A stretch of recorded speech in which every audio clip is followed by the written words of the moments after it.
So we have, where are we here, 1126? No, we did that, 1127. Sorry. Councillor Gartner. Thank you. I'll move it as an A. Thank you. Through you, Mr. Mayor, to Mr. Simonovskis. This tower is from the year 2000 and, well, Sark is from the whole of Sark is from the year of 2005, I believe, in the fall. So this is not very old. Why does it need replacing already? Through you, Mr. Mayor, well, there's damage to the equipment because of some icing. And I was just reminded as well by finance staff here that a lot of our R&R projects are based on our asset management plan. So the replacement cycles are driven by that plan. In this case, we had some ice that had caused some damage last year, so that's probably accelerated the replacement of this tower. Again, 10 years is not an unreasonable life. You're looking at many assets have that range between 10, 20, 30 years, depending on their use and their function. So it is a requirement. And Thank you. Also, again, comment, it wasn't included in the 10-year capital plan. No. Okay, that's all I've got. Any other speakers? Moved and seconded for for option A. All in favor? Contrary? Councillor Thompson. 1128, the 22 Church Street exterior painting. I think that was mine. I'll move it as an A.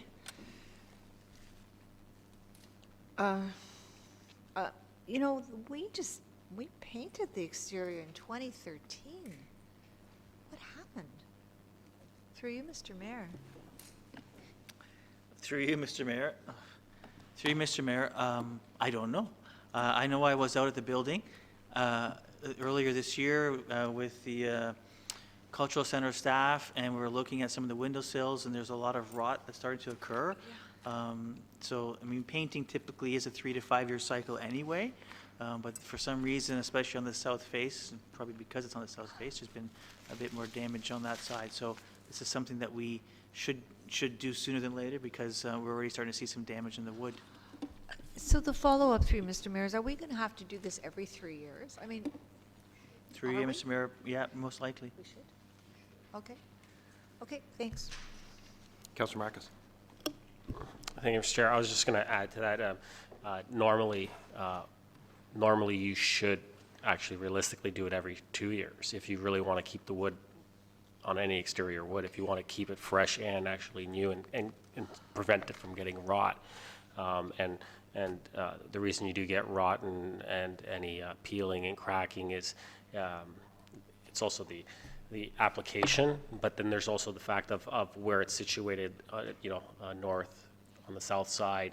Is the sun facing it? Does it get a lot? Is that the side that the rain hits a lot, right? Is there pooling there? And so those things all contribute to whether you'll basically become more damaged quicker than other sides. So I'm sure if you go around the building, you'd see that some sides are probably more damaged than others, and some have more rot than others, some have more peeling than others. But typically, you realistically should be every 2 years. 3 years is a good standard. I don't see anything wrong with it. As I mentioned actually earlier, is the price the estimate's actually pretty reasonable, considering I usually rail about how expensive the estimates are, but on this one it's pretty reasonable, and I'd be shocked if it wasn't slightly more. Oh, 25, that's right. Any other comments? I'm sorry, Councillor Gartner, you moved it as an A. Is there a second, please? I did. Councillor Thompson, comment? Any further comments? All in favor? Opposed? That's carried. I think the next one is mine as well. It's the retrofit. No, is it yours? Is it? Oh no, go ahead. I'll move it as an A. Second. Okay. Did you get the seconder on that? At this point, tend to be fairly. Okay. Thank you, Mr. Mayor. I just have a few questions. So, again, this is the SARC. We're retrofitting the shower fixtures, and it says even faucets, sinks, toilets. This is one of our newest, with the exception to the renovation to the AFLC, buildings. And I guess if I could be a bit more expansive, I mean, I played hockey on ACC2 this summer on Wednesday evenings, and most of the dressing rooms, the sinks didn't even work. No water would come out of them. I mean, it was like a CLR commercial when you're having a shower. So I'm just wondering why, and I don't want me to be facetious, but this is pretty specific to the SARC. So is there an audit that takes place for all of our facilities for retrofits for showers? I know I've had people complain to me about the hockey dressing rooms at the AFLC, which didn't get touched by the renovations. And so this is our newest building, and we're asking for retrofitting, and it wasn't included it was not included on the 10-year capital plan either. So I guess want to know why SARC and not ACC 1, 2, and the AFLC. Is it just because we're going to break them out? But if that's the case, it's not shown in the outlooks for the 10-year capital plan. So if I could just get some clarity on that. Certainly, through Mr. Mayor, what I'd like to suggest then, because that would be of concern to me as well, is I would suggest that this be a Schedule B project at the very least, and then we can then go back and I can discuss those specific questions with staff and determine what the longer-term plan is for all the facilities. Just from the concerns that I've heard from yourself, Councillor Tom. Okay, I guess I moved it as an A because I don't want to hold it up. If they need to be replaced, then we should replace them.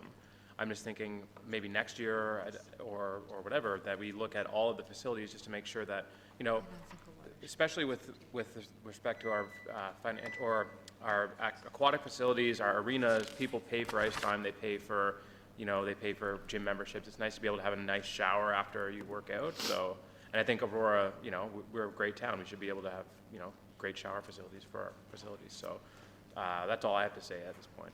I would be fine with B too if you have more info to come back. So whatever everyone else wants.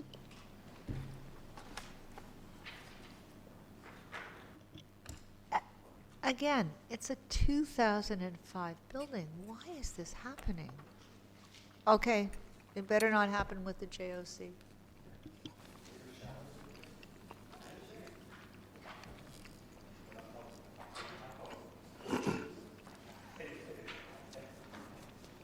So it was originally moved as an A. Are we going to? I mean, I can, whoever seconded it, do you want to withdraw, move it as B? And our Which one? B? B? And I'm just asking, are you going to look at the other facilities, or is this just, because I don't need to stop what's going on here. If they need to be replaced, they need to be replaced. But I just wanted to know why we moved forward with the SARC as opposed to the other, how did the SARC get prioritized? That's all I'm most asking. That's why I would like a B, because then I can bring back a more fulsome answer and discuss where the other facilities fall into the plan. I was just going to suggest that we did it with one just earlier. Because I wouldn't want to hold up the project, because I agree, if they need to be done, they need to be done. So maybe we can do A, and then if you can bring a report on the other ones, and we can decide at those other ones once that report comes back. Because we did that with an earlier option. So because I wouldn't want to wait until we get a report to say yes to this. Let's just put this out to tender and get it going. If that's good. Yeah. Is that good, Mr. Simonauskas? Does that work? Thank you. So it's an A, and then Mr. Simonauskas will take direction to come back on the other facilities. All in favor? Opposed? That is carried. 1131.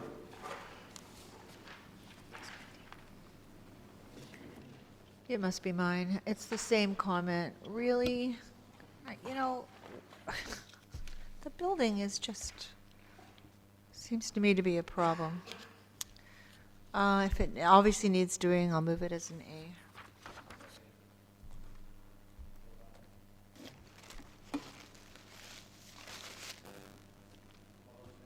Well, any other comments or questions? All in favor? Contrary? Carried. 32. Councilor Gardner? Through you to Mr. Simonovskis. Mr. Simonovskis, are we talking about the room that was used as the temporary fitness room at the back of the building? Through you, Mr. Chair, no, it says east side of building. So that's the small room right by the pool, right across from the, where the counter is. That's the west side. Oh, that's the middle of the building. Okay. That's a tiny room, so we're going to take $20,000 and refresh that tiny room, which is, again, only 10 years old. Councillor Thompson. For myself, I think I'd be more comfortable with B, only because if it's the room I'm thinking of, the small one next to the pool, I mean, over the last couple of years, the Run for South Lake has used that room registration, and so, you know, haven't been in it. I didn't really notice anything myself wrong with the carpet or the walls or anything like that, so I wouldn't mind seeing a few pictures or maybe going over and just taking a look again for myself, because I agree, $20,000 seems a lot, given my recollection of the condition of the room. Can you speak anything more to the carpet or the walls or anything else, perhaps through you to Mr. Simonovskis? Certainly, through you, Mr. Mayor, I have seen the room, and the carpet is quite stained and worn. Granted, it's a new building, I mean, but 10 years for carpet, especially in a utility room of that nature that gets used quite heavily, it does wear. But if council... Well, we did have a lot of boxes with T-shirts as well as run bags and stuff like that, so maybe I didn't see it, but those are my... Any other comments? So what do Councillor Marcus? Thank you, through you, Mr. Chair, to Mr. Simonovskis. Could we just get a size perspective? Because I haven't been in that room, so I'm just wondering, compare it to the community space in the ACC and this one, what would be the size difference? Well, the room itself might be 30 by 50. Not that big? Which one's 30 by 50? You don't think it's that big? Yeah. 20 by 50, maybe? Okay, I'll tell you what, I'll take this question offline, so that's fine. I'll take this question offline, that's fine.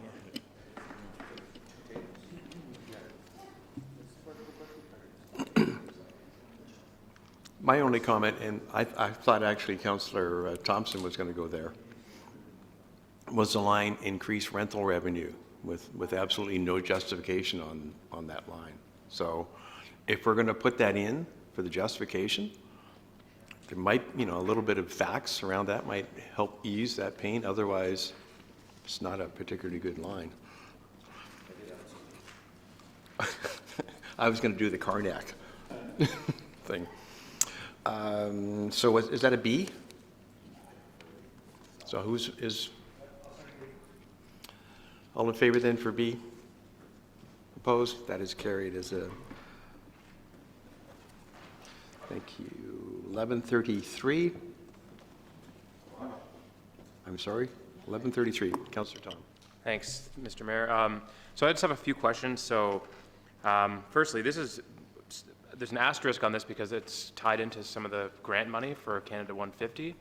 And then it says, should our application not be successful, this project will be broken out into individual projects and spread out across the years as originally planned. So my question is, if we don't get the 150 grant, will this not go forward? Excuse me? Through you, Mr. Mayor, maybe just a caveat on all the 150 grant projects. There was, these projects in many cases were brought forward to 2017 to be eligible for the grant. And they do result in an increased workload for 2017 if the grant process is successful. So what our intent was is anything that doesn't actually get approved through the grant process would be then pushed back out to where it was initially planned. So the intent of bringing everything forward was to benefit from some funding if we were successful. But this one says that it wasn't included in the capital plan. So then if it's not included in the capital plan, then it would be pushed out to nowhere. Through Mr. Mayor, I'm not sure if there's a typo in this or not. It may be one of those situations where the project was identified because it was eligible for grant funding and then created. So, Yeah, because I mean, it says we're going to fund it from $67,000 of it from the building, Fern, whatever that is, and fixed R&R reserve. and then the other money would come from the grants. I mean, so I think we should move forward with this. I hope we can move forward with this, if maybe not this year, if we don't get the grant, then by next year. Because as I don't have to tell this council, obviously, people from last term, this was not included in the AFLC renovation. The squash, in fact, so, you know, I'm not trying to rehash that debate, but the courts are tired. The floors, at the minimum, need replacing. I was speaking with Al Downey before this. No, you don't need to. I was just speaking with Al before, and I was playing last night. There's cork or cork material, it appears, that buttresses the flooring to the sidewall, and I guess that's to mitigate heavage or expansion and contraction. But if you're playing squash, that should really be looked at, because the ball will move. Like it's not. Squash, you're supposed to have a right angle, a tight corner, because it affects the ball when you're playing.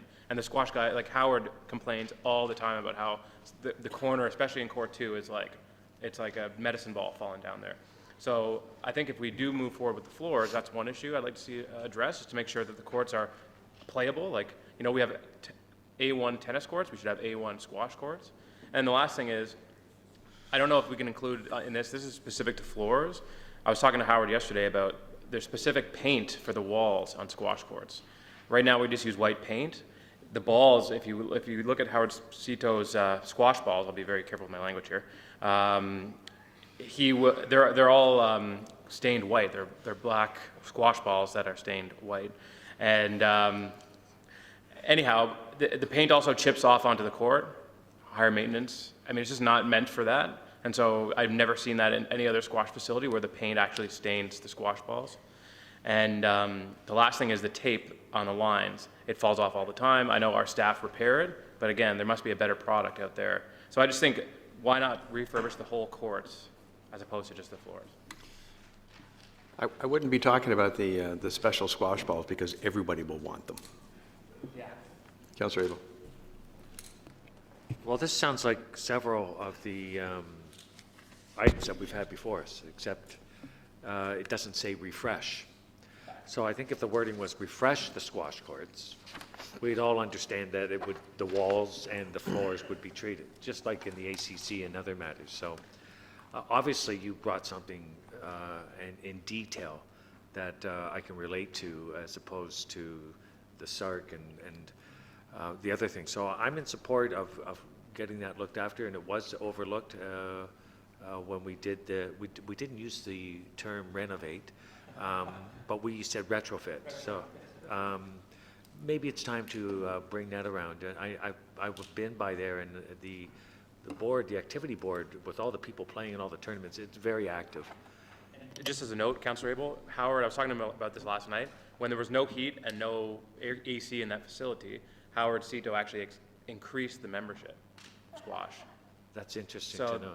people kept playing. It's a great community. They are really passionate. It's, I think, the best squash program in town, even with respect to like LA Fitness. So we really should be, at the very least, making sure they have a proper playing surface.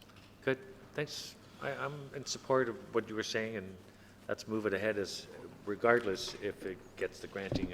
It isn't actually said on the list that we have on page 2 of the report, I think it is. The next 3 items do say funding is pending, the 150. So should that be included, or through you, Mr. Mayor, I'm looking at 1130, 31, 32, 33. No, I'm not. I'm looking at 33, 34, 35, and 36. And 3 of them say Canada 150 intake. Would this not be included under the same? Was that omitted for a reason? Through you, Mr. Mayor? Mr. Elliott? Through you, it does appear to be an oversight. The squash courts is part of the Canada 150 application. I've got it in front of me. There's a number of different applications were put together. They were bundled. So there's the squash courts were one thing, but there's other elements at the SARC, other elements at the ACC, and other elements at the library. We could put one application per location, and so we You bundle could everything put together. Canada 150 intake, So we have put them in as applications. and then, so my question, Mr. Elliott, is on the sheet 11.4 that I was just referring to, you could follow with the dash Canada 150 intake Correct. as well. That was On- my On the question. squash courts. yes. Thank you very much, and thank you for the explanation, I appreciate that. The application was strictly for the floors, so the refurbishment of the paint and the lines and other aspects that were spoken of are not included in the $100,000. And perhaps, if that's of interest, we make this one a B. Once we get the grant application information back, we can quickly come back to council and say, we got the money. For an extra 20, we can paint you up and get you lines and Well, I think it's appropriate if Councillor Tom does that. I'll gladly second it. I'll move B. I'll second it. Any other comments or questions? There's Mr. Simonauskas, I guess? I just want to point out that it's a Class D estimate at this point, it says on our sheet. We should be able to, we should be able to have a closer estimate on that, or is this back to the home rental show, love it or list it? I'm sorry, sir, your project just doubled in price. Through you, Mr. Mayor, well, that's more related to the depth of pricing. It's probably by square foot. Yeah, it may be more like a C, but yeah, it's a fairly small project, so it should be fairly easy to cost contain. Calling the vote then as a B. All in favor? Opposed? It's carried. just once we get the numbers on the funding. 1135, Stark Improvements Canada, just Stark Improvements. Give you time to find that. Mr. Mayor, I might have pulled it, but if I did, I have no idea why. I'm sorry? I might have pulled it. If I did, I have no idea why, so. Second. A, any comments or questions on the item? All in favor then? Opposed? It's carried. 1137. Thank you. Was 35 of it? Was it A? Comments or questions on that? Who? I'm sorry? Councillor Kim.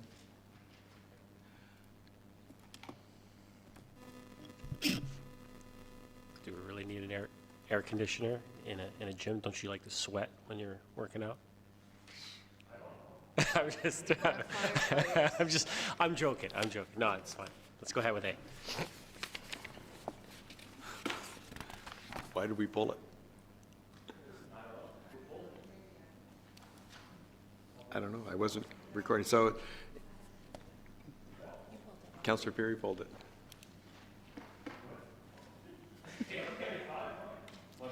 37. 36 wasn't pulled. My question on this one, are costs being shared with Newmarket on this? Just wasn't clearly identified, or once it's in Aurora, it's ours to deal with? Mr. Elliott or Mr. Simonauskas? Do you want to? It's our physical plant, and so the AC units are part of the physical plant for us, and so it's ours.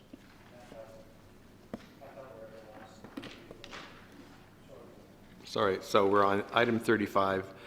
Councillor Perry, you moving A? We're on 37. 37, I apologize. We're totally getting confused here. 37, second? Sorry, I just wanted to kind of go beyond that. So we're building the new fire hall in Aurora. So does that mean that any repairs or anything that happened to that building will be thrust upon our budgets? If I may, Mr. Chair, we have, the funding of the new fire hall and admin center, or whatever we build there, is voluntarily agreed at this stage to be 60-40 split with Newmarket, and we need to update that agreement to reflect the future costs of that future facility. I think that might be a good idea for us to talk about at JCC. So So it's an A, moved, I'm sorry, who seconded? Is someone seconding this? Councillor Kim, did you second it? All in favor? Opposed? That's carried.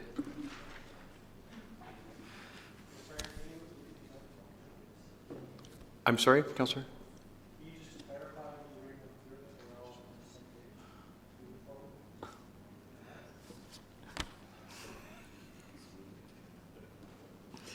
I'll do my best, Councillor Perry.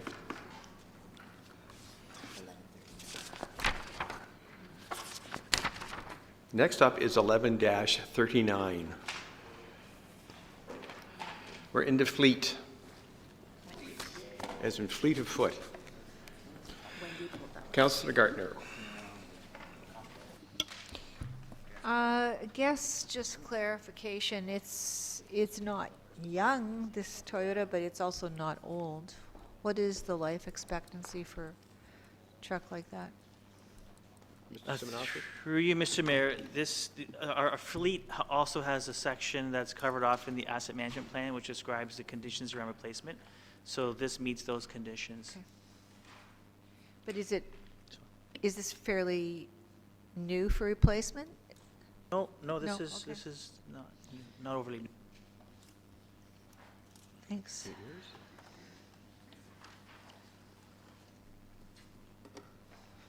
Move as is. I mean, move as A. Councillor Abel. I'll second it, and I have a question, Mr. Mayor. Please. Could you tell us the mileage on this, please? Oh, is that Are the sheets in the that are spread? attached, right? Thank you. I have it here. Thank you, Councillor Thompson. It's 21,000. 217, isn't it? Oh, I'm... Yeah, 217. Thank you. Councillor Thompson. Thank you. Through you, Mr. Simonowskis. It indicates that there's a preference to buy either an electric or a hybrid vehicle to replace this one. To me, there's a pretty big difference between the two of them. Is there a particular reason your staff are undecided about which direction to go? Through you, Mr. Mayor, I may ask Ms. Van Leeuwen to engage. I don't know if there's a preference from the departmental perspective. If not, then we would look at it from a cost perspective. This is an opportunity because bylaw does a lot of driving. This would be an opportunity to either utilize an electric vehicle if that's, if that's affordable versus not.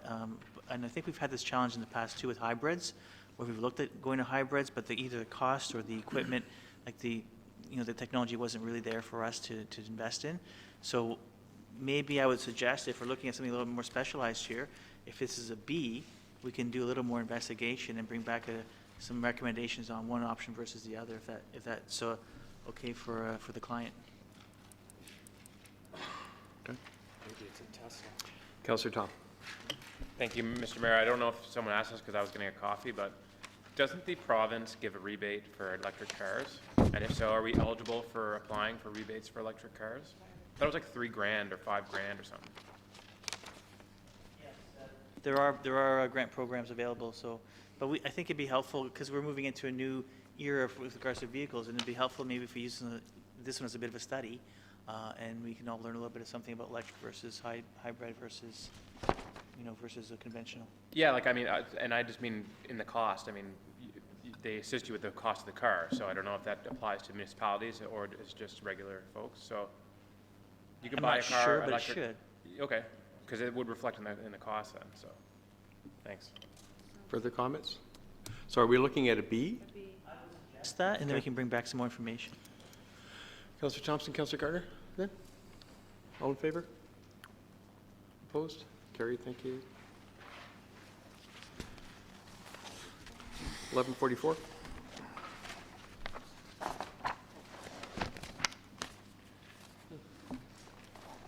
Councillor Perry?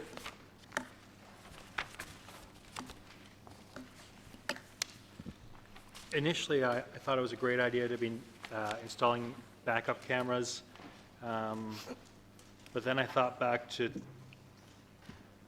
is this actually a problem where people aren't seeing behind them and they are hitting things and trucks are getting damaged? Or is this more of a, I wouldn't see this in front of I don't think I would see this in front of us if it wasn't a problem. And that sort of concerns me. Because I've driven work trucks before and I've never hit anything. So I just want some comments around the rationale for that, but probably B is where I'm leaning right now. Mr. Simonovskis?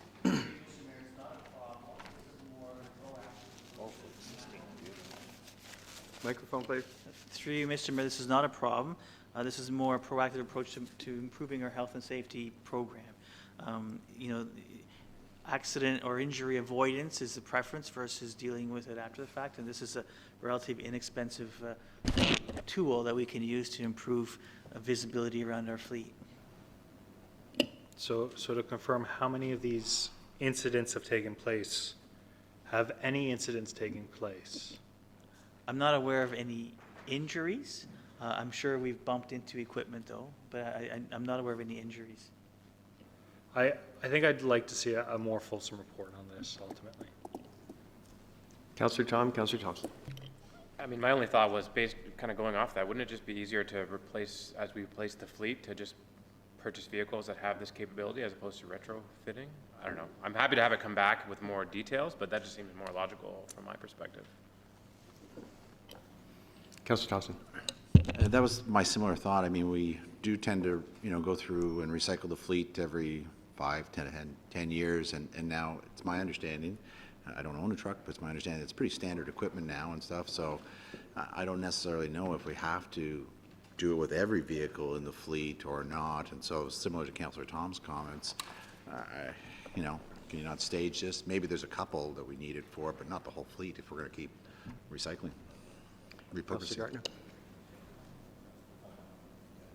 Well, I'd like to know how many vehicles and the age of the vehicles.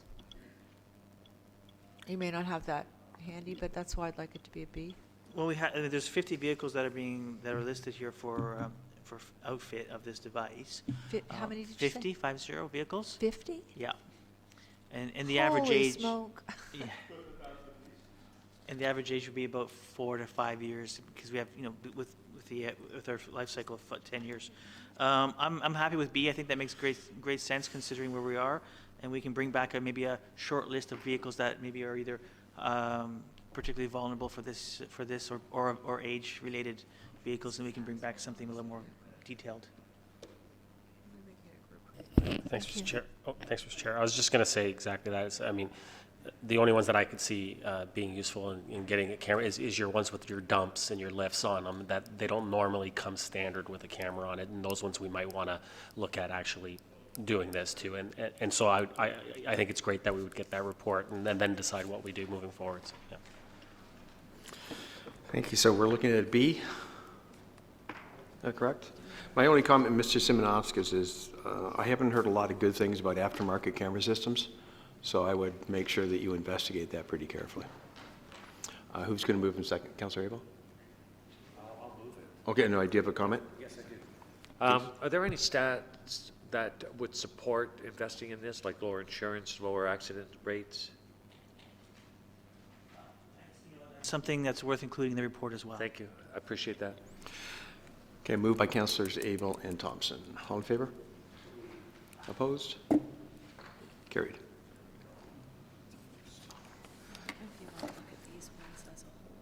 Yeah.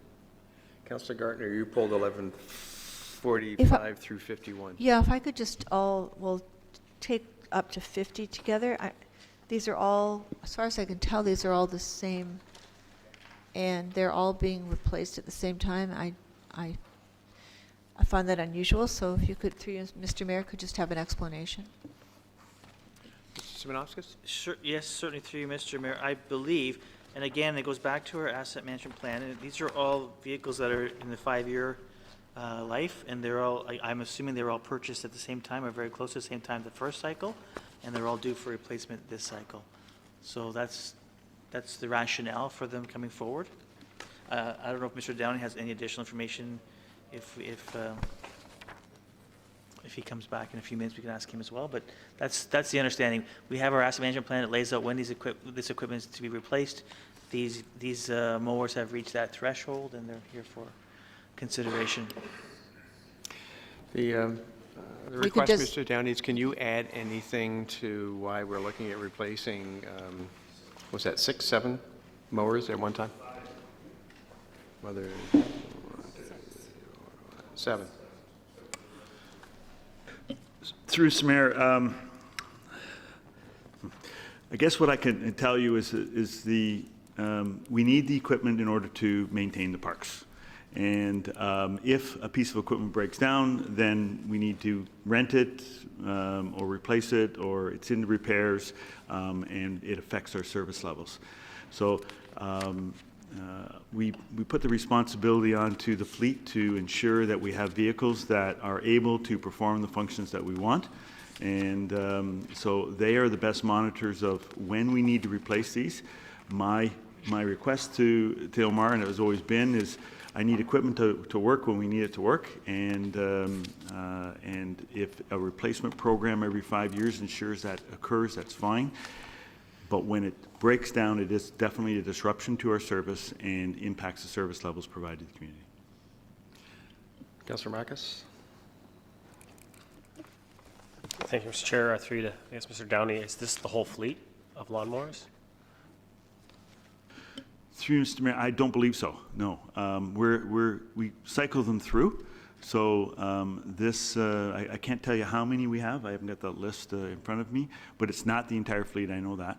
And you'll see probably some more come up in future years. Okay, and then I guess as a follow-up through you, Mr. Downey, in the last year, how many times have these ones like broken down? Is there like an amount?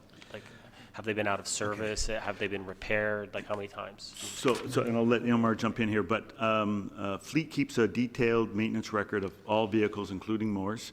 So Ilmar will be able to give you more detailed information. I know that there are detailed sheets of when it breaks down, what was repaired, and it gets to a point where those repairs are beyond what the value of the vehicle is. And that's fine. And I have no problem like replacing them. I wouldn't mind seeing whether like they actually been repaired, they've had issues with them, or are we just replacing them due to the age? And so that's just something that I would have liked to have seen. Excuse me, Councillor Thompson, pardon me? Thank you. Through to Mr. Downey. Mr. Downey, just one of the questions that was asked when you were out was just that it's sometimes unusual for us to see 6 of the same item come before us at the Capitol. So the question was, were these all bought, the ones that they're replacing, were they all bought 5 years ago? And that's why they're all up for renewal at the same time? Mr. Downey? Through you, Mr. Mayor, the replacement of the vehicles is not a request from the Parks Department. Okay, it's a program that we use to continually renew our equipment. I know in one of the in one of the sheets it identified that the zero-turn mower was a 2010 vehicle. I don't know the age of the other vehicles, but as I say, we don't normally come in with a request of you need to replace this. We just come in with the request, you better make sure this thing works. No, and that's I kind of the way understand it that. works. Unfortunately, Mr. Simonauskas wasn't sure, and so he was sort of looking to you to see if you had any knowledge And about it, I but have that's no fine. more knowledge than Ilmar does in that. Just to echo the comment from Councilor Marcus, you know, I do think that one of the things that's helped us over the years with, especially with vehicles in the fleet, is having these inspection reports that attach it to give us a little bit of more sense of why they're being replaced. And so, you know, I think a little bit of additional information for these would have been helpful as well. Visual inspection report, a little bit of the mechanical, similar to what we've done with the fleet. I think that was a great piece of additional information that's come out of the budget process over the last few years and can help head off some questions. If there's no further, Councillor Abel? Thank you, Mr. Mayor. Through you, would we not be considering adding to the fleet with the increase in homes being built? And could you comment on if that is something on the horizon for you? Well, one of Mr. Downey or Mr. Simonauskas. Team, I mean, the need would come from Mr. Downey's department, and we would then budget them, so you'd see them in the 10-year capital plan as growth items. If they're not in this year, I know there's a lot of additional boulevards coming on stream over the next 2 or 3 years that Mr. Downey's going to be responsible for. So if there's a need for additional equipment, of course, additional equipment often means additional staff. So you'd see those two requests coming in parallel, I imagine. So through you, Mr. Mayor, so you will see in the 2017 operating budget, we're requesting additional staff member, and there will be other additional staff requests in future years. And that is, as we bring more of the parks on stream within 2C, and we increase our acreage, we then need to increase our staff complement in order to maintain the service levels that council has approved. And with that comes equipment that is required in order to cut that grass. Thank you, and that's what I sort of thought. In my mind, there's been significant growth in the last 3 or 4 years, so if that's not this year, it will be probably in the next year or two as well. Forthcoming, anyways, thank you. Councilor Marcus, second time.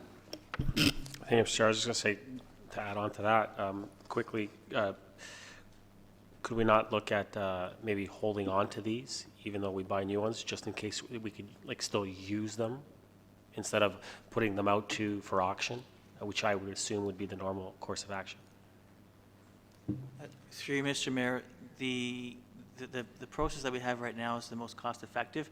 Keeping these assets longer just diminishes any residual value. Okay. So it really washes out in the end. We're trying to optimize the investment. And I'm not necessarily saying keep all of them. I'm saying maybe you keep one as a backup just to have it there in case something happens. You have one that is working in case something happens to another one, and have it as a backup.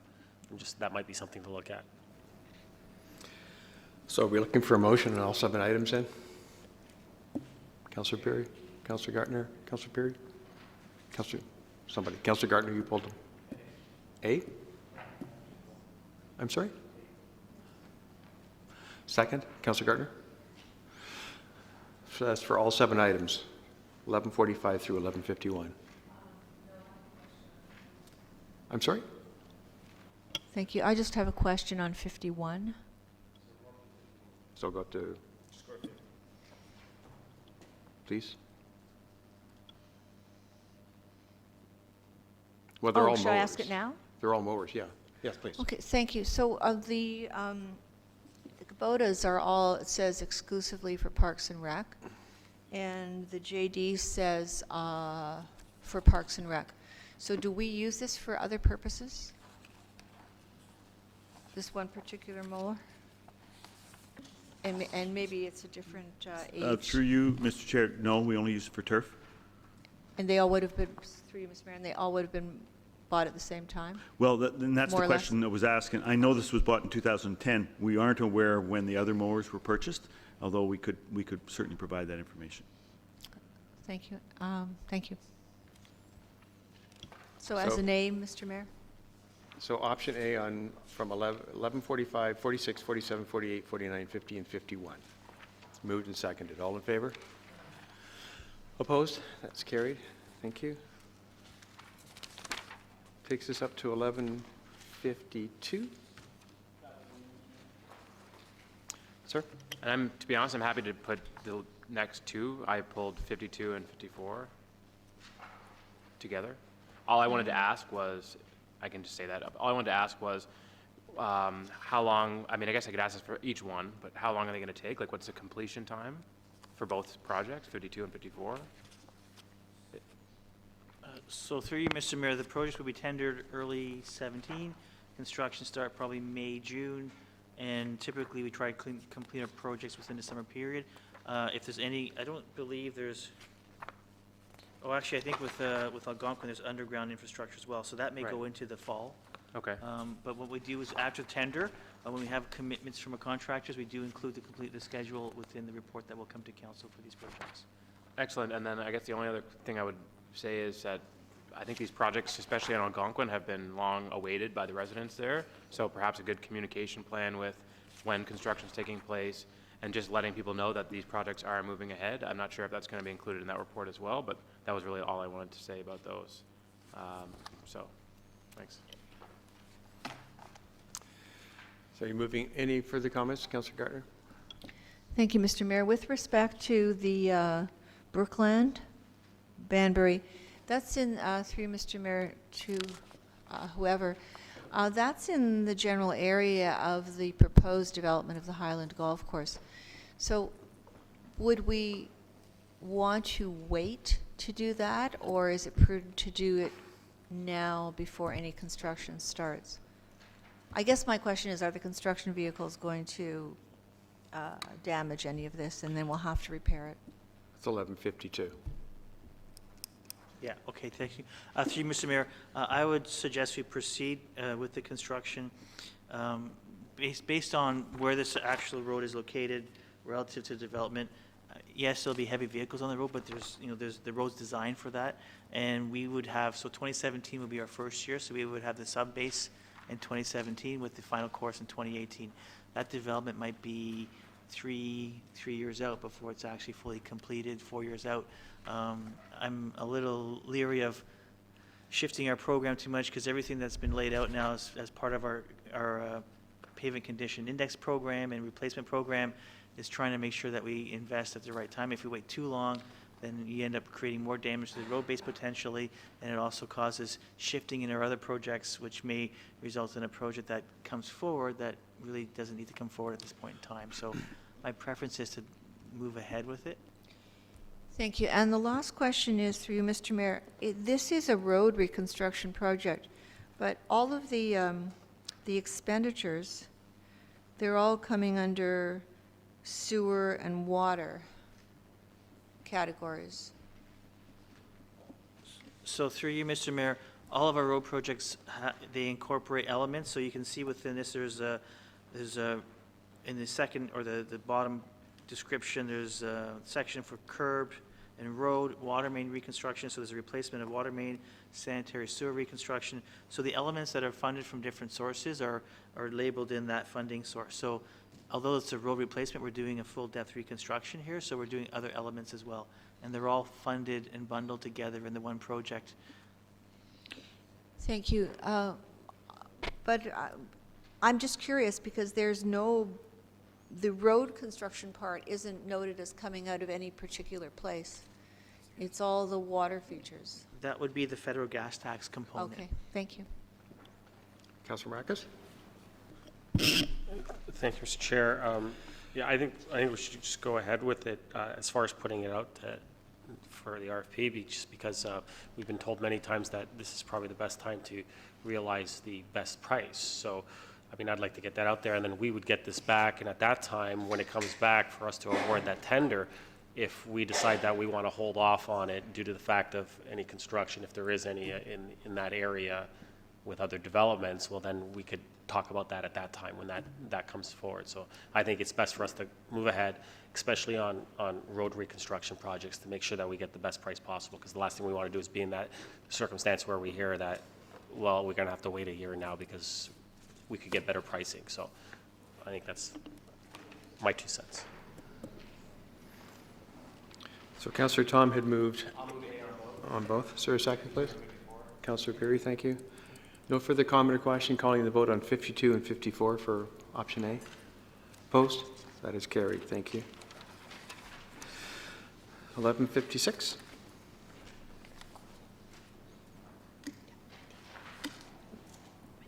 Councillor Gardner?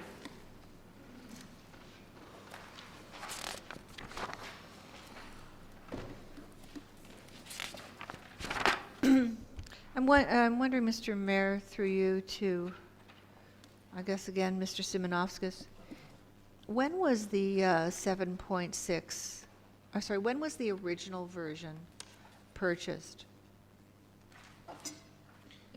Through you, Mr. Mayor, this is the third year. We went live in the summer of 2013.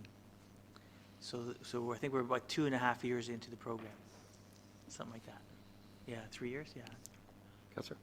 Thank you. And we're pretty good with this kind of knowing we're going to need this kind of technology, but it wasn't in our capital plan.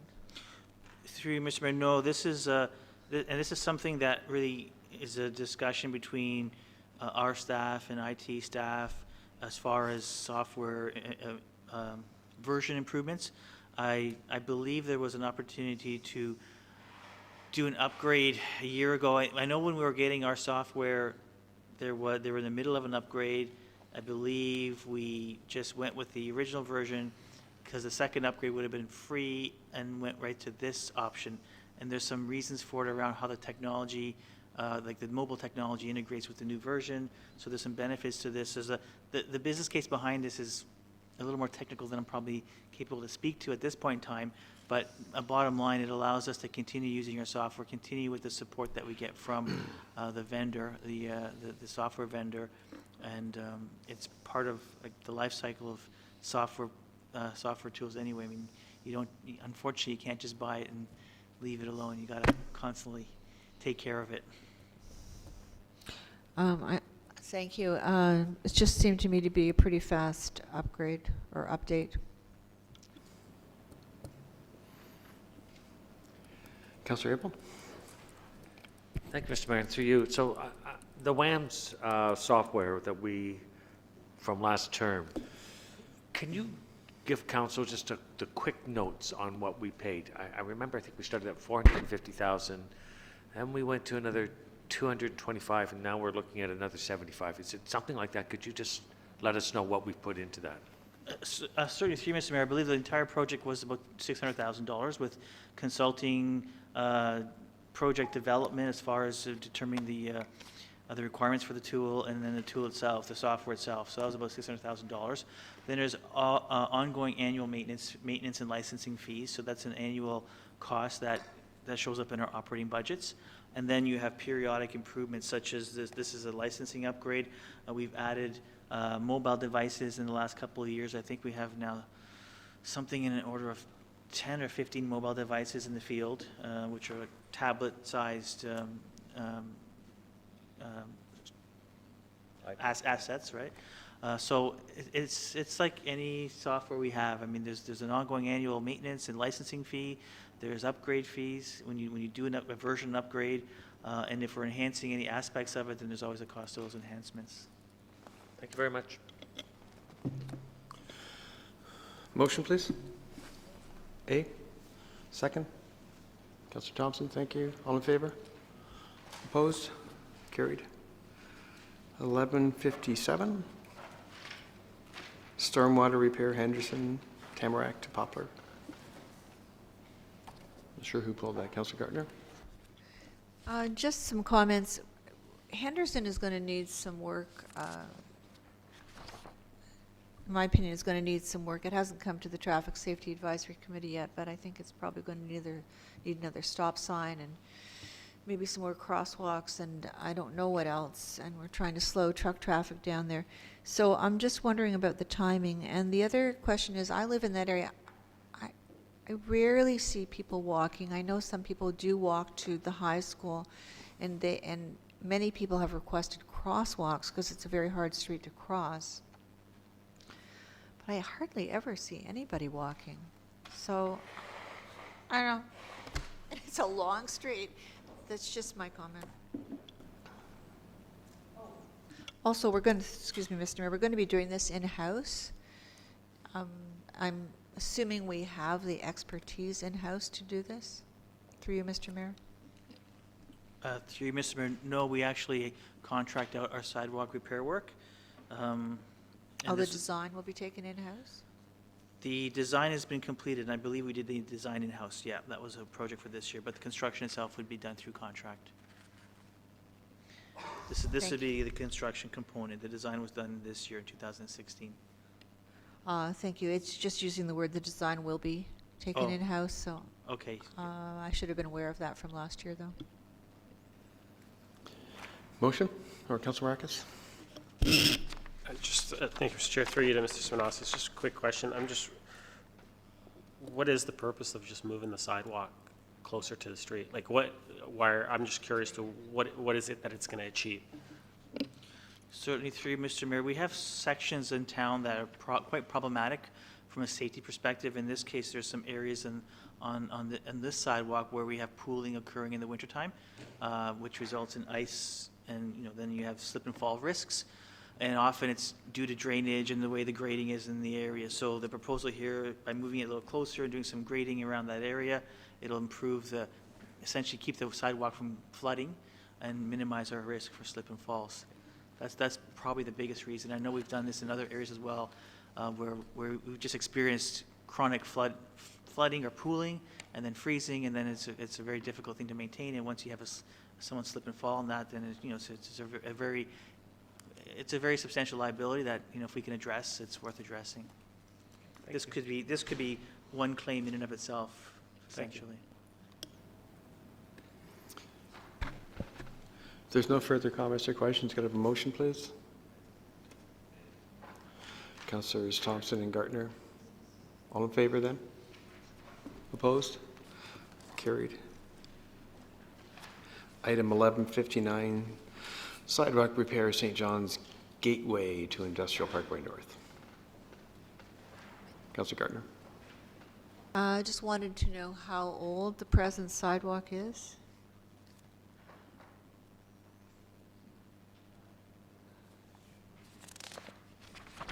Through you, Mr. Mayor, I'm not sure. I do know that there was a substantial amount of work done on St. John's probably in 2006, 2007. I can check to see.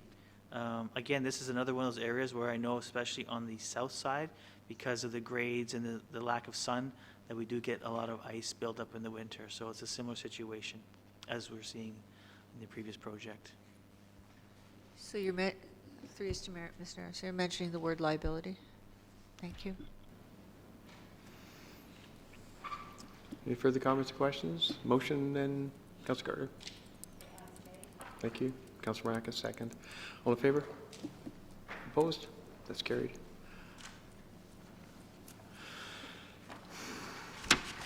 Parks, Rec, Culture Service, 1161.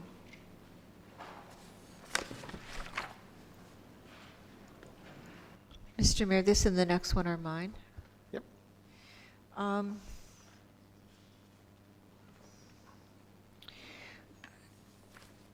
It's a lot of money, and I think council did give some money towards this past year for signage, or maybe we just did the study and we didn't grant money for signage in 2016.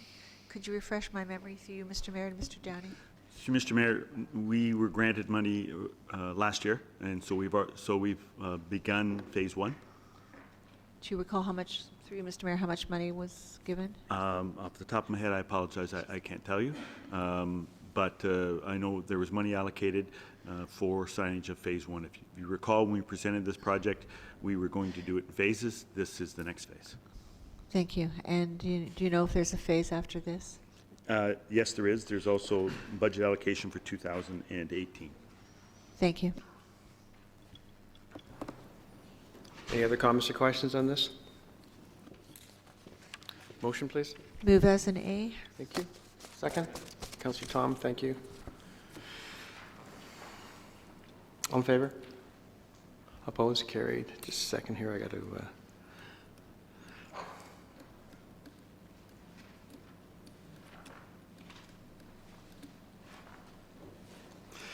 1162, the playground surface restoration.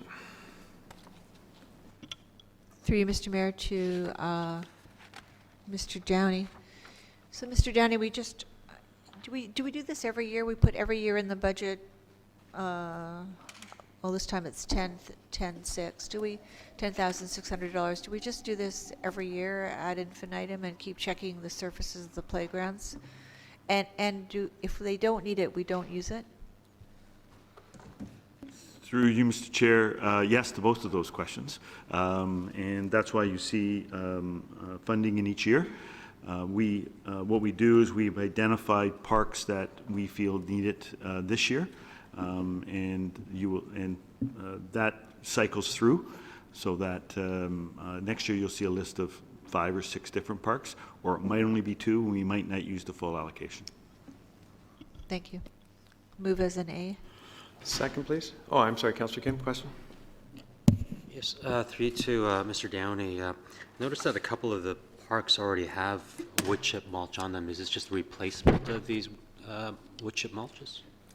Through you, Mr. Mayor, yes, it's, we find that it dissipates after a period of time for one reason or another, and so we use, we ought to make sure we top up. We have standards that we must maintain with regards to the depth of that surface, so we simply add to an existing facility.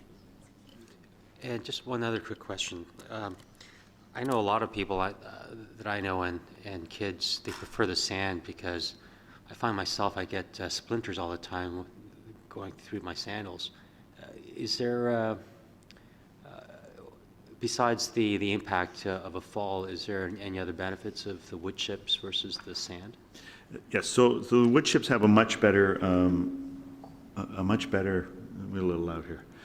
We have a much better impact resistance, so that if someone does fall, there's less likelihood of an injury. But we're finding that we converted all our sand playgrounds to wood mulch for sanitation reasons. Not only the kids like it, but so do animals. So we were finding that there was some sanitation issues with regards to sand, and also the sand was being used and thrown around, so that there was some concern with regards to kids throwing sand at other children, and that doesn't happen with the bark mulch.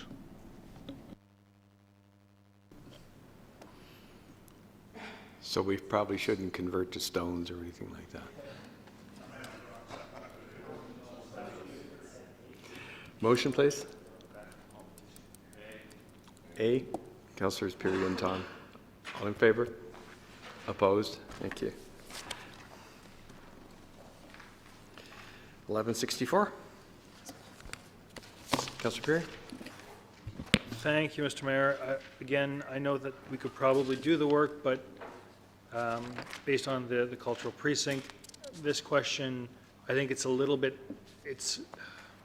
there's a possibility that something might happen with the band shell. I would hate to see us spend the money now and for something to happen. We could defer to a future year, or my preference probably would be to give this a B for right now until the cultural precinct comes back to us and we make a decision on whether or not the band shell is moving to another location within the park, or what we're doing 100% for sure. I think chances are it's going to be staying in that location, but just because I think everything's sort of up in the air a little bit, I would feel better going with a B at this point in time. Other speakers? Councilor Marcus? I agree but disagree too at the same time on this one, because, I mean, but I think we can wait because you're not doing this work in the winter anyways. But I do think it's needed work, and I do believe that there's not anyone at this table that is looking to move this band shell, so I don't think it's going anywhere. So I would like to move on it, but I can see that we can wait because no one's starting the work come winter, so it's not going to be till spring. It's whatever. If everyone wants A, I'm good with it. If people want B and wait till the culture period, I'm good with that too. So either way. Any other comments, please? B has been moved. Is there a second? Councilor Gartner? All in favor then? Opposed? Carried.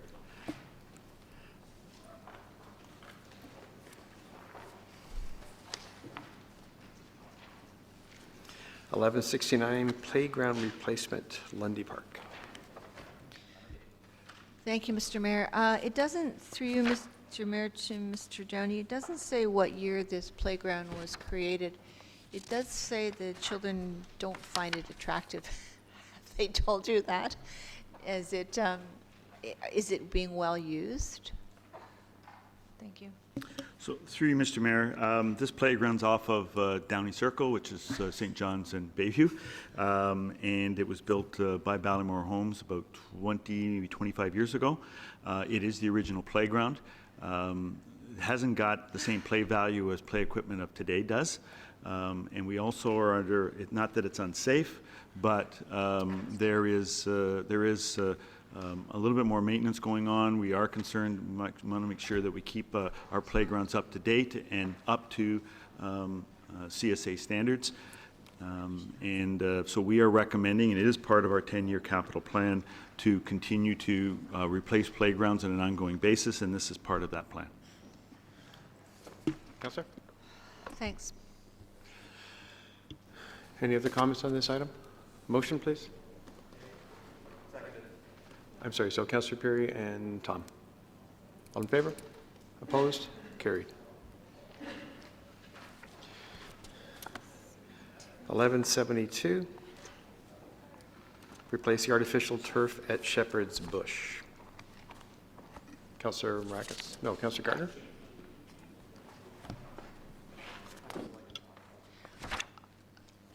Councillor Gardner. It's the whole package of artificial turf and planning for it to last for 15 years and then lasting for 10 because of use and not having the policy of having users, well, pay a little more money that could go to our replacement value. And then we're going to have the artificial turf at St. Max. Through Mr. Mayor to Mr. Downey, is St. Max going to have the same problem? Mr. Janney? Through you, Mr. Chair, it may. It isn't indicating right now that it is, because it's not the only turf field that we have now. We have Shepherd's Bush as well as St. Max. So, but I can't tell you for sure that it's not going to need replacement sooner than we anticipated. If you look at that field, it is used quite heavily, not only by the community, but by the high school itself. Thank you. And as I said before, you know, it's being used a lot by the school board. And the school board wasn't very cooperative with us when we wanted to use their fields. And I'm guessing the artificial turf is used by a lot of people who don't live in Aurora and by groups that have a lot of members who don't live in Aurora. So, and it's $700,000. I don't know what the answer is, but I'm not happy that the taxpayers would be on the hook, are on the hook for this amount of money. I think we need to do some relooking at the policy around our artificial turf. Well, right now we have two. Through Mr. Mayor to Mr. Downey, are we thinking about having another artificial? Yeah. So. Through you, I apologize. No, you go. Okay. Through you, Mr. Mayor, the council has approved funding for a field at multipurpose field at the SARC. So we have contract drawings, and we are I don't know if we're at the tender yet, but I think we are out on that particular project. So there will be a third field contemplated, or there is a third field approved in Aurora. Thank you. If it needs replacing, it has to be replaced, but I would appreciate, through Mr. Mayor to Mr. CAO, that if we could have some more discussion about the policy around our artificial turf fields at the council table. Thank you. Further comments? Councillor Tom? Thank you, Mr. Mayor. I just have a question. So the artificial field at Shepherd's Bush it has a fence around it, right? Yes. Through you, Mr. Mayor, that's correct. And obviously, to repair and replace the field, you're going to have to, that fence is going to have to come down and then be re-erected? Through you, Mr. Mayor, we are more than likely to have to take the mesh down in certain areas and maybe take it some posts, but we wouldn't have to take the entire fence down. All I'm saying is... We also have a maintenance access into the field for our maintenance vehicles. all I'm saying is that right now, there's meshing on the fence. Do you know, is there a reason why you can't see in from if you're walking around Shepherd's Bush? Is that intentional? Like from Industrial Parkway? No, like if you're walking through Shepherd's Bush, Yeah. like if you're walking through the trails, my wife and I always walk the trails, and she is a soccer coach in Richmond Hill. They have a lot of turf fields. None of them are visually cut off from the surrounding area, and she was just wondering, it's kind of a shame that you can't see what's going on the field if you're walking around. All I'm saying is there a reason why that meshing blocks the view of the field? Through you, Mr. Mayor, yes, it is. The Aurora Youth Soccer Club and the semi-pro team that's playing on that particular facility, which is the reason that they wanted the washroom structure, if you recall. Right. So they close off views into the field, so you have to pay to go in and see the activities. Yeah, I don't know. It's just a comment. That kind of sucks because you're walking through on a day that they're not playing, and you can't really see what's going on, and it's a lot of money. And I don't know. I just like our stuff being used. And anyways, it's just a comment. It's not a deal breaker. Thank you, Mr. Chair. I've had some conversations with Aurora Youth Soccer and Mr. Downey, and Aurora Youth Soccer right now is, we are looking a little bit further down into the next section where they're asking, where we have for the club building to be added as an item under our budget. And so those conversations have it where they're interested in possibly flipping the two turfs so that they would move to the Sark and the Shepherd's Bush one would become the multi-use one.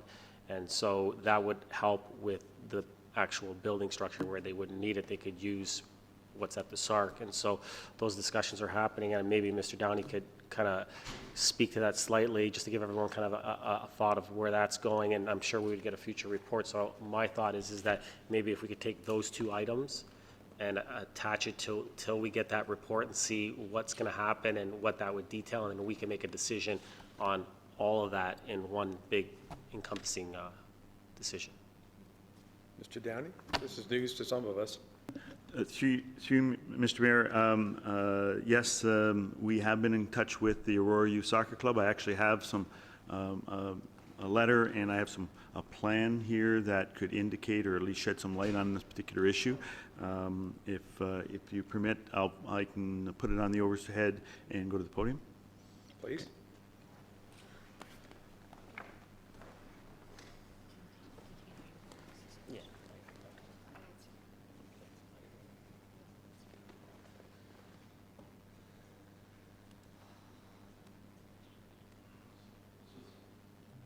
Through you, Mr. Mayor, the request came from the Aurora Youth Soccer Club, as you recall, to put a clubhouse at Shepherd's Bush, and it was there to support their semi-pro team and the requirements of the Ontario Players Development League's requirements.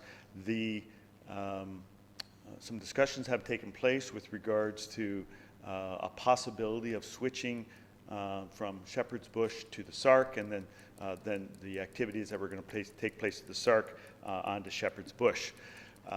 Meanwhile, staff have continued to move forward with the capital sheets with regards to the construction of the clubhouse, and that's under Mr. Simonovskis' capital budgets. So what we've done, or what I've asked staff to do in order to find out whether or not this is even feasible or not, is to take a look at Shepherd's Bush and say, if we wanted to put a multi-purpose field at Shepherd's Bush, what could we actually do that?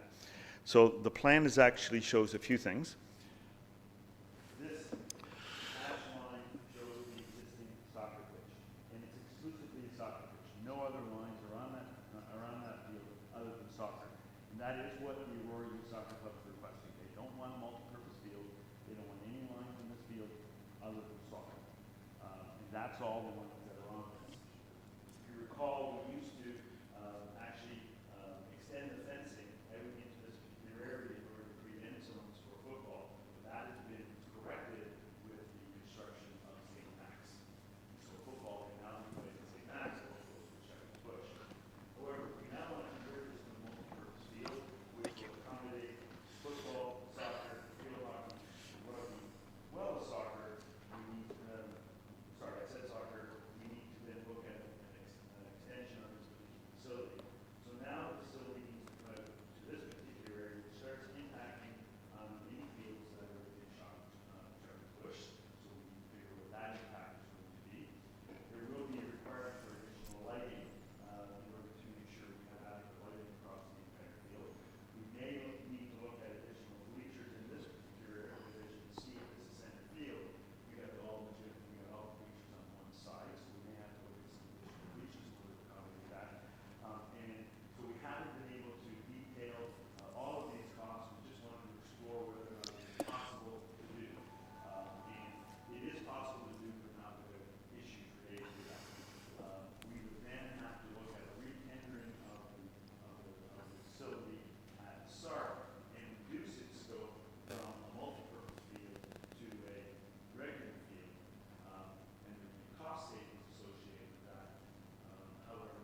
So the other thing is. Mr. Downey, hold on for a second. I'm a little miffed, quite frankly. The date on this is October the 12th. We're seeing it today for the first time, 3 days later.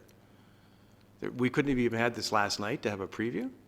Through you, Mr. Mayor, I just printed it this morning. It wasn't provided to me until I was on holidays. And I just printed it off this morning. Well, we take, we take heat from councillors all the time on things coming to us at the last minute. But, and I agree with you, Mr. Chair, but this was just a conversation between three people, and I don't know when this is the first time I'm seeing the picture myself as well. But this was just a conversation, a passing conversation between Mr. Brennan, myself, and then I just brought it to Hal's attention and said, is this possible? Look into it. And so. Well, then, so we should really be deferring both the artificial turf and the clubhouse discussion. Yeah, well, I'm a little. And I apologize, but I knew that this was going to come up and there was going to be a question, so I wanted to make sure I was prepared to answer any of those questions. With regards to the Aurora Soccer Club, we are in receipt of the letter from them. At our request, we said, if you're going to ask for this, we want it on paper. We want to know whether, if this conversion is done, moving from here over to the SARC is going to address their needs.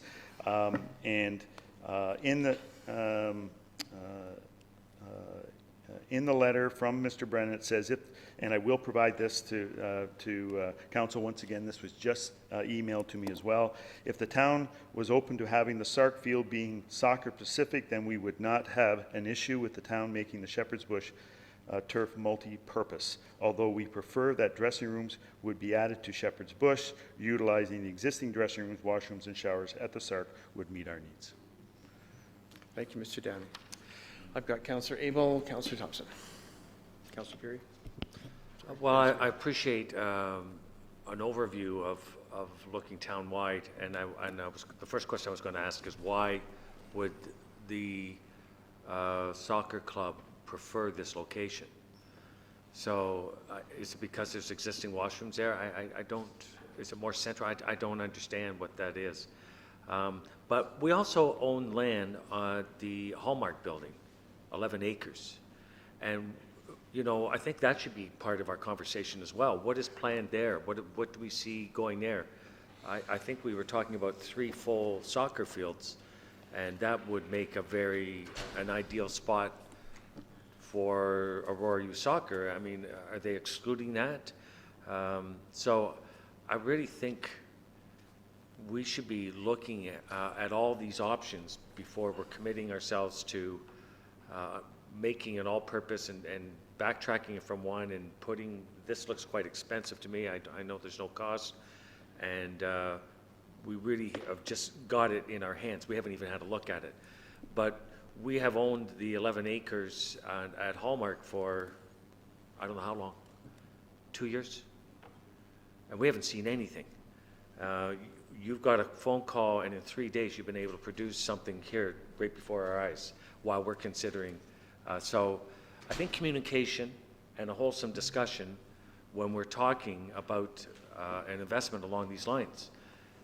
And I'm talking 3 locations. 2 of them have artificial turf. I'd like to have a conversation, are we going to put dressing rooms and artificial turf at Hallmark? And looking down the road is saying this could be for tournament play, and it's ideally suited for a number of reasons. Has the Aurora Youth Soccer been approached and even thought of those? Have we? So I don't want to, I'm certainly not, I feel like we're moving, we could do better at making this decision here when we're making investments along these lines. I'd appreciate hearing council, all hearing from the soccer club, what their plans are coming forward. I think it would benefit all of us in our decision-making that we all sort of get in on that sort of conversation and what long-range options we have. I would like to ask that that's where we start moving along these regards, because we have a lot of land and space. We have a tremendous soccer club with 5,000 people. We have adults. So anyways, that's where I'm coming from. We have sports tourism coming in, tournament plays, all these sort of things are all going to factor in for everyone to make decisions. So This idea of making a multi-purpose out of the shepherd's bush, I can't go along any sort of thought line because I don't understand what it is at this time. I've got Councillors Thompson, Puri, Tom, and Maragos. Thank you, Major. Through you to Mr. Downey, and I'm pretty sure you answered while you're at the podium, but just to confirm, so project 72266, which is the AYSC request for a building at Shepherd's Bush, wouldn't be necessary then if council were to decide to make that switch between the two fields. They would use the SARC as their clubhouse dressing room, so to speak. Mr. Downey? Through you, Mr. Mayor, that was the entire genesis of all this conversation, was that if council was being asked to make a decision with regards to the clubhouse. And so we were asked to look at alternatives if we didn't do the clubhouse, because as you know, there are trailers at Shepherd's Bush right now. Would the SARC work? And we weren't sure whether or not it would or not, and we're not sure whether or not Shepherd's Bush is going to work. But we were asked to look at something that would not necessitate council expending funds in order to build a clubhouse. I appreciate that, and I like the fact that there's an alternative. Granted, I hear council's concerns about the last-minute information. Just thinking quickly about it, I kind of like the idea of them being at the SARC. I mean, there are some challenges with that field for parking and on industrial, and you know, perhaps you'll get more of the residents in that area walking over to see a game and help promote it. I look forward to getting more information so that we can all be well informed. But you know, if the motion on the table was a B, I'd be fine with it. Councillor Puri? So, Mr. Mayor, I think you'd agree that from time to time, there are certain projects that different members of council work on independently because too many cooks in the kitchen can muddy affairs.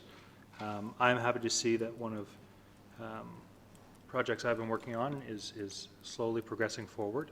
But with that said, Mr. Mayor, I think ultimately, with all due respect to Mr. Downey, I think there's a time and place for this kind of information. Budget time to be discussing it isn't the appropriate time. I'd love to see a full report, keep these on the table, have the budget still allowed for, so that we can have this explained to us written down as opposed to just looking at a piece of paper.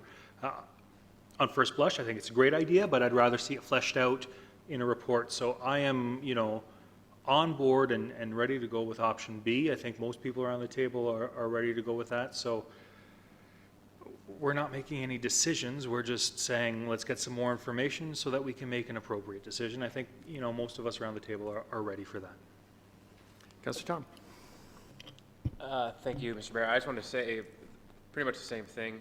And, but if we do move to, let's say that option becomes the most appealing to council, the SARC option, will you have to do any improvements to the building, to the SARC itself? I mean, will there have to be different entrance or any other improvements to the SARC with respect to that option? I mean, you don't have to answer me now, but if we're going to come back with a report, maybe just include that. I mean, the other thing I would ask as well is that we have that baseball diamond over there, and I don't know, maybe the baseball team would like to use the dressing rooms as well. I don't know the answer to that, so perhaps you could investigate that as well. Mr. Downey? Through you, Mr. Mayor, I agree with everything everyone's saying. That was our total intent.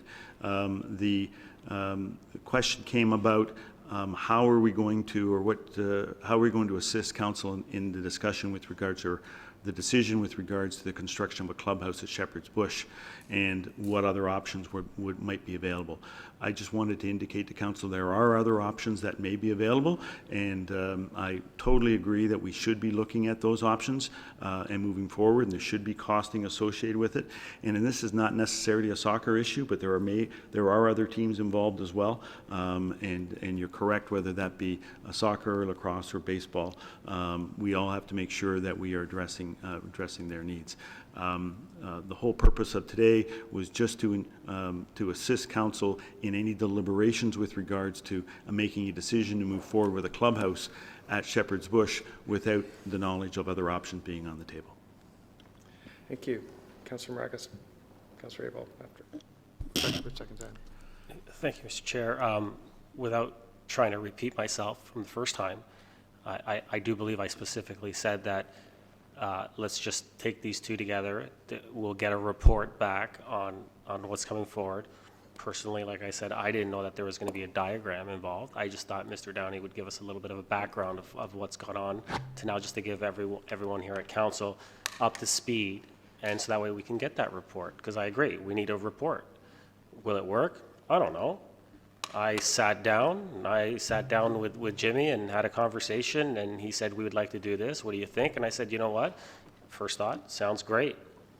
We don't have to spend $1 million to build a clubhouse. Sounds good. So I said, let's bring it to Mr. Downey, and let's see if we can generate a report that can go back to council, and ultimately council can approve it. And, and as far as some of the thoughts, I mean, I agree with Councillor Perry. I mean, are we trying to say that we each individually cannot go out and work and come up with ideas and then bring them to council, which is what just happened? And so I think to backlash and to kind of poo-poo that, I think it's wrong. Councilor Gardner. It's a comment about the clubhouse. It sounds like we're discussing it. I mean, as a council, we have to be very careful, even though soccer is a magnificent addition to our community and has a lot of members. We have to be careful about building clubhouses for sports groups, because they will only be the first to ask. Councillor Abel. And thank you very much, Mr. Downey, for your comments. I think it's important that we bring in Sport Aurora and all the other sports organizations that were very much promoting the idea of a multi-purpose field at SARC, and it's been on the books here for a number of years. So I think that's a good idea as well. When we get to the clubhouse, there's other options to consider there as well. And I don't know what the cost would be to make our existing Shepherd's Bush suitable for multi-purpose. That might be $1.5 million. You don't know, for the light standards and the extension of the field and the turf. So you have to kind of weigh in what that is. It's not just, we don't have to build a clubhouse. You're going to have to make that a multi-purpose field. So that's part of the cost. And then, of course, we have that other property that we haven't even considered. And my conversations with the Aurora Soccer Club about a year ago was that they would very much be interested in having that discussion with the town of what you could do with that 11 acres for their soccer idea. So there's lots that we can put on the table and move forward with if we engage all the parties and everyone.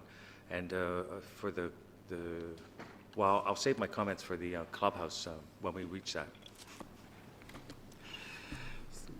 If there's no further comments, I'm taking this is going to be a B. Councillor Peary, Thompson, all in favor? Opposed? That is carried.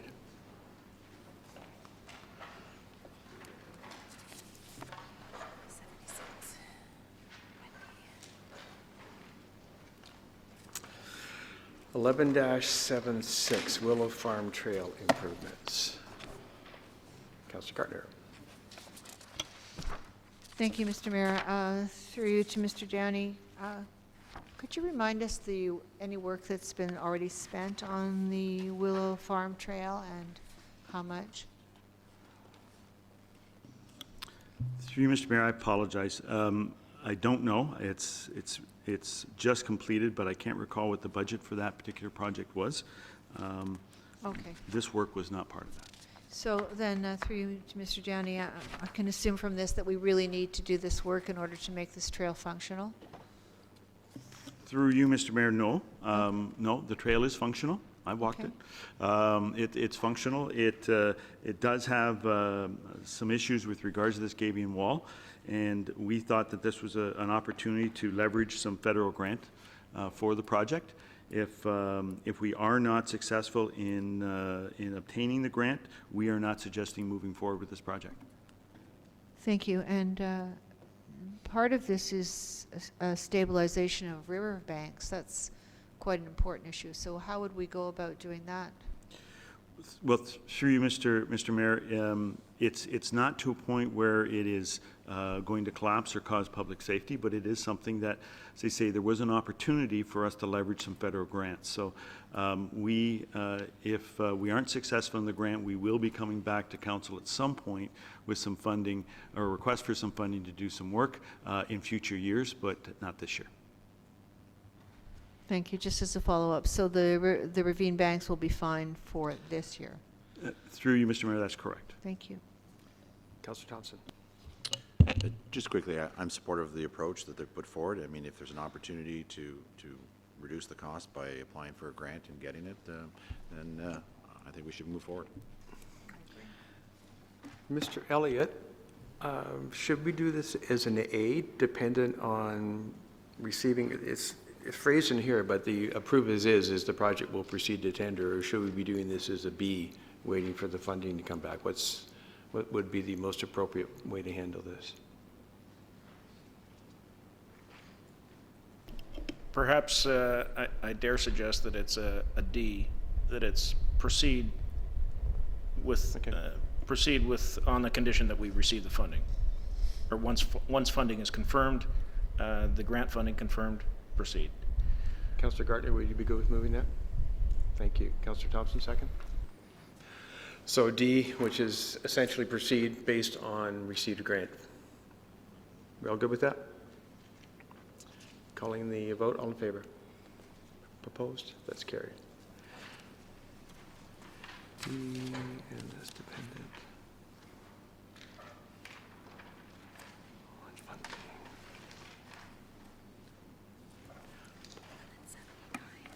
Mr. Mayor, I have the next three. You want to do those together? Thank you. Well, Or okay. separate? No, you don't have to. You can do them separately if you want. The first one is it concerns lighting, public safety, and it goes back to my comment about why the Accessibility Advisory Committee would have that in their budget, and why that kind of project wouldn't be falling under this particular area. So I think I've said all my comments, so I'll move it as an A. As an A, just confirming, Councillor Thompson seconding it. Any other comments or questions? All in favor? Opposed? Carried. The next item on page 81 is with respect to the traffic circle improvements. Through you, Mr. Mayor, to Mr. Downey, they are looking many things. What would we replace that vegetation with? Through you, Mr. Mayor, if you take a look at L83, that is a refurbished traffic circle, and L82 is what they look like in the area where we want to do some replacement. Also, if you go to the end of John West Way in front of Taylor Park, you'll see we're doing some work there right now. Thank you. This looks like grass. Through you, it is grass. Easier for us to cut grass and maintain the trees than it is to maintain the shrubbery and the planting beds, because we do have some issues with regards to weeds and the growth within those areas. Grass will at least hold up to winter maintenance as well. Thank you. And I think it might have been Councillor Alison Maracas who was working on this a long time ago to try and find something sustainable and less maintenance worthy. But so we're going back. You feel this is just the best thing to go back to? Could we put some fake grass there?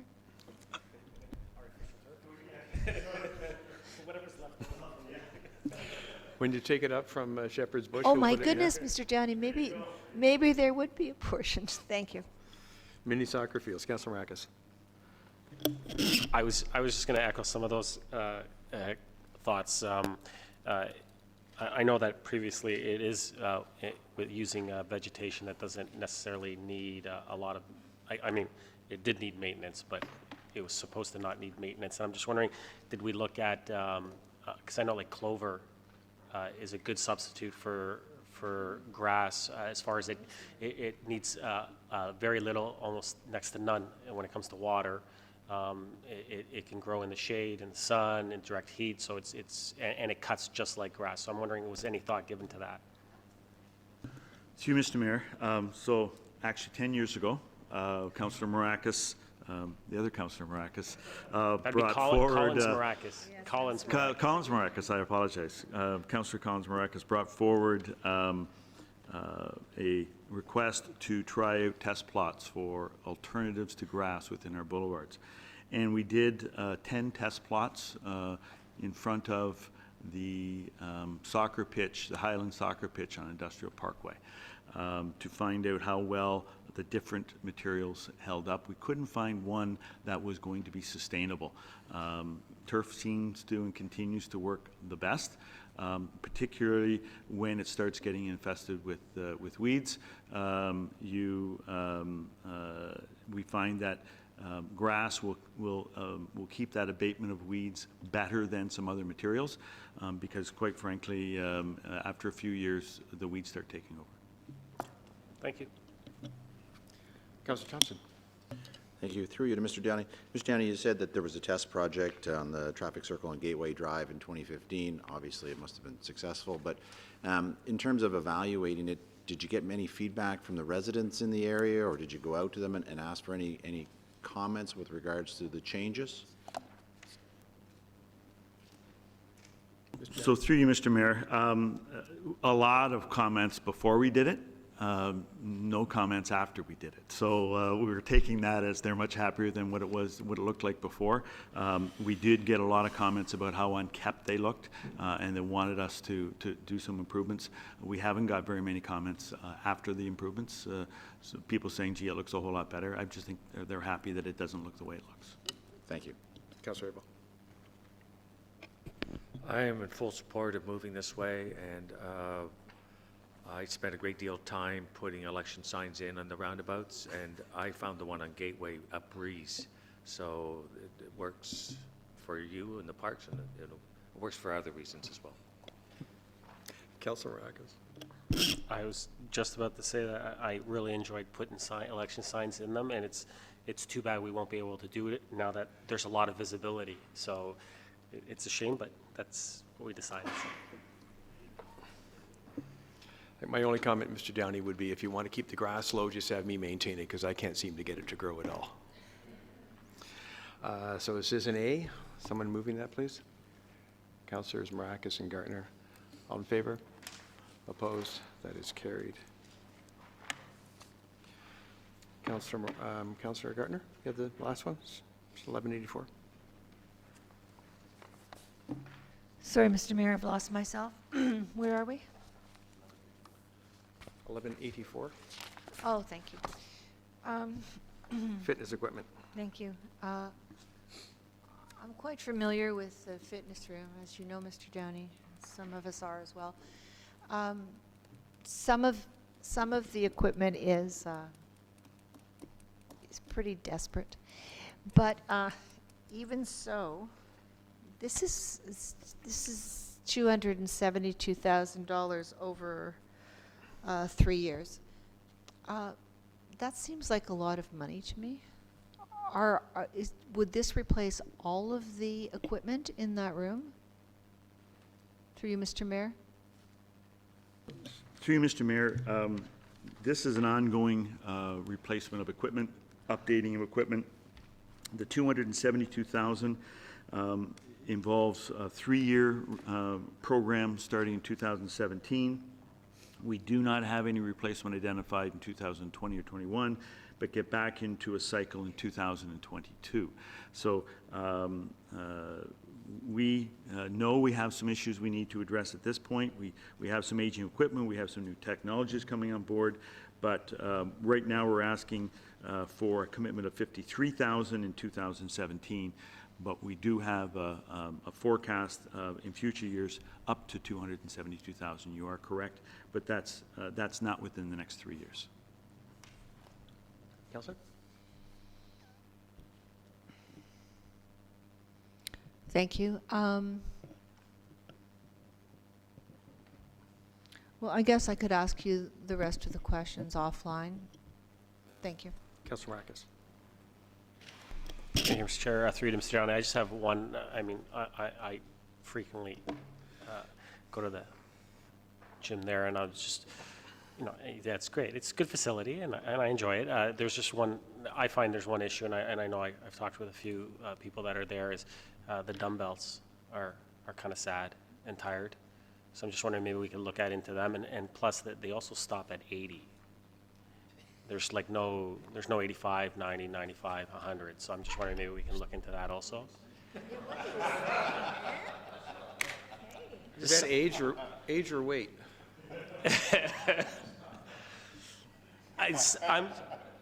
If we can look into the dumbbells, and if that could kind of, a price could be brought back on what it would cost.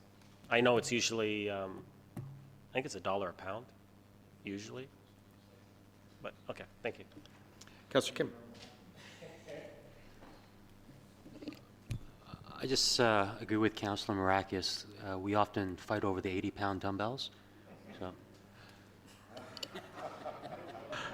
I'll make sure I get 2 pair. it's good for shoulder shrugs.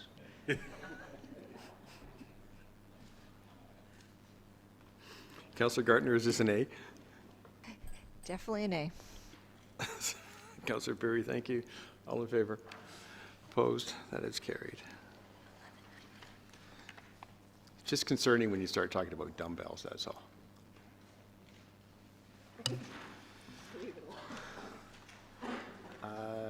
I pulled 1190. Last one in this section is 1190, the structural water main. I'm fine with moving A, I just wanted to make a comment. Thank you.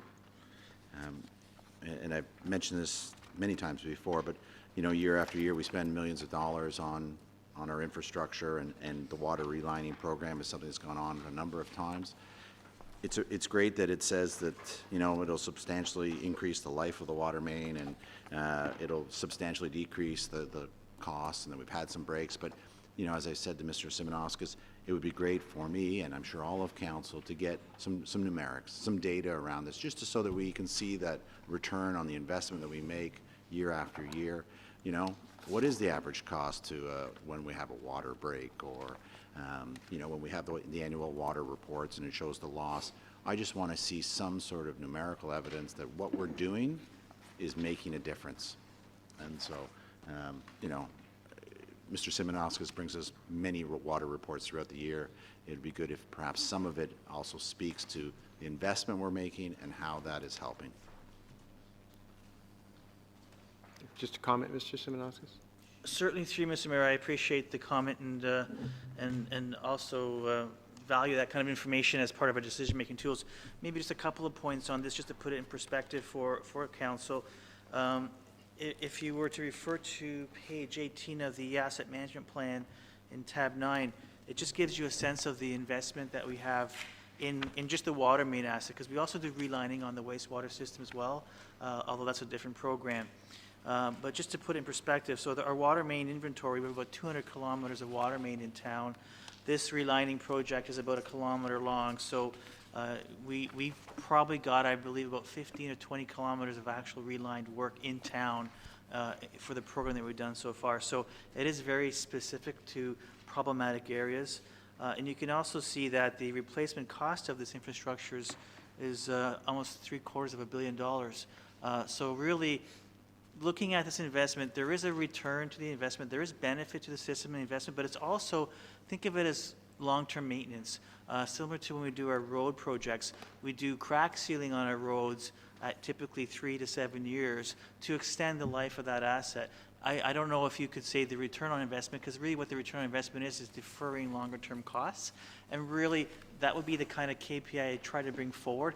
It is difficult to do, but I appreciate the comment, and we'll try and put these factors together to kind of paint a picture as to what the investment means and how it benefits us from a proactive investment versus reactive water main breaks or reactive water loss situation. So I'll and maybe if the council is interested, I'd be happy to have a conversation and just sort of maybe explore a little further as to what specifically we can dive into.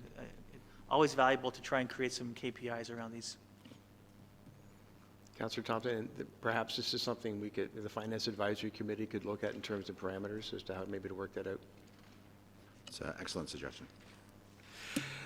Are you moving this, Councillor? Councillor Maracus, second. So A, all in favor? Opposed? That is carried. Councillors, it's about 17 minutes to 3. May I suggest we take a...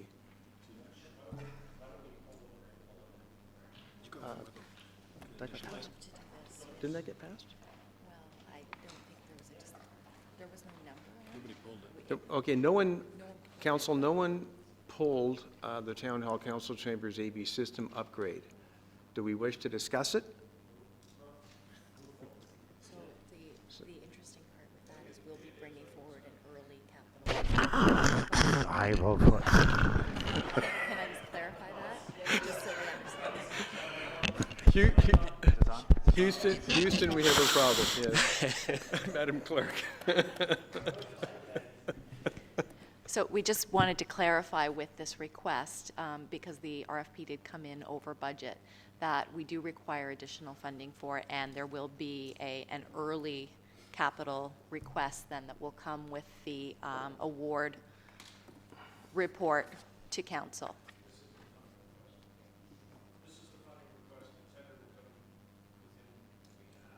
It'll come to the next council meeting.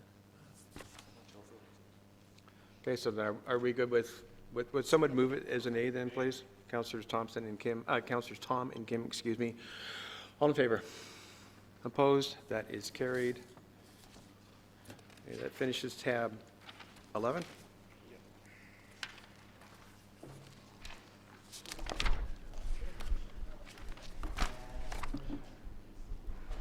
We could, pardon me? Yeah, so could I have a motion for recess? We'll try and keep it to 10 minutes. Okay. Okay. Pick. Do the consent agenda first. Perfect. Okay, I'll start this way. Your turn. Councillor Maracus, please. I'll just go 12-2 and 12-9 for now. And I'm see sorry, what 12-2 and 12-9 for now, and see what everyone else pulls, and then I might pull something else. Councillor Gartner. I didn't think we'd get this far, so I will have to look at it at the break. Okay, Councillor Thompson. 1224, 1223, and 127. 24, 23, And 7. and 7 or 27? No, number 127. Okay, 7, thank you. Yep. Councillor Thompson, Councillor Abel, excuse me.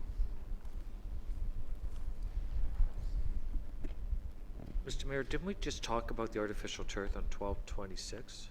Was that just pulled by Councillor Thompson? No. And what about the washroom, the public change room? That is 1205. 12-5. 12.5? You can make that as a B on consent. 12-5. Well, we should pull it and do it as a B when we get there. So 12-5. And 1226? 12-26. Okay. Councillor Tom? Councillor Kim? Councillor Peary?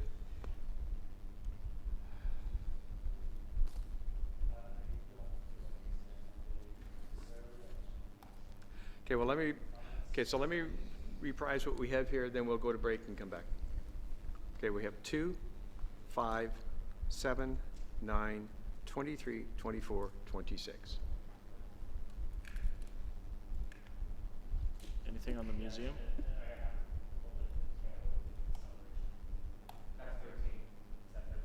Yep, tab 13. We're just doing tab 12 right now. Okay, could I have a motion to recess? Councillor Peary, Councillor Kim. Okay, back at 3. All in favor? Opposed? Carried. Thank you.